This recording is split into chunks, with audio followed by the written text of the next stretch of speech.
তো hello guys, তো রমনাবাড়ি চলে আসছি একটা প্র্যাঙ্ক ভিডিও করার জন্য। তো রমনাবাড়ি এসে দেখি কোনো মেয়ে দেখতেছি না।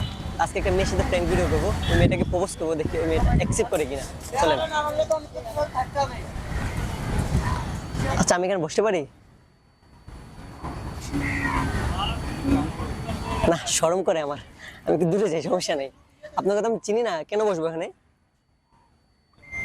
আপনি তো বলছেন বসার জন্য। তা আমি কি বললে কি বসতে হবে বলেন?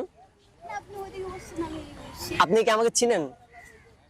না, তাহলে কেন আমি আপনার পাশে বসবো বলেন? আপনি তো বলছেন। তা আমি কি বললে কি বসা লাগবে, এমন কোন কথা আছে বলেন তো? আপনি তো বসেই তো আছেন। তোমাকে আমি চিনি না, জানি না, তুমি আমার সাথে কেন কথা বলতেছো? আচ্ছা বসি, সমস্যা নেই। তোমার বাসা কই বলেন, সমস্যা নেই। আরে বলে তো কিছু হবে না, আমি তো তোমার বাসায় যাইতেছি না। আচ্ছা বলেন, এখানে কি একলা ঘুরতে আসছেন হুম, নাকি আপনার বিয়ে নিয়ে আসছেন? আপনার কি বিয়ে আছে? আপনি বলবো কেন? আরে বললে কি হয়েছে, জানলে তো কোনো সমস্যা নেই। কেন বলবো? সেটাও ঠিক, কেন বলবো? আমি কে? আমি মানুষ। আচ্ছা সমস্যা নেই, তোমার বাসায় কিন্তু দাওয়াত দিও আমারে। কেন বলবো? দাওয়াত দিবা, যাইবো, তোমার মার সাথে কথা বলবো। কেন না?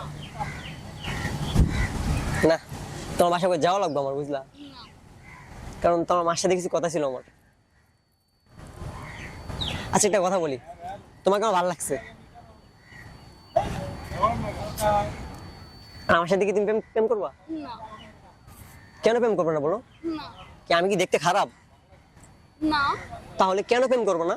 না, কি সব কথা না না না না, এটা মানে কি বলো তো? না,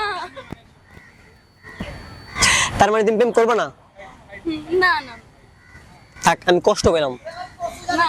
থাক, তোমার পাশে বসবো না। ওকে।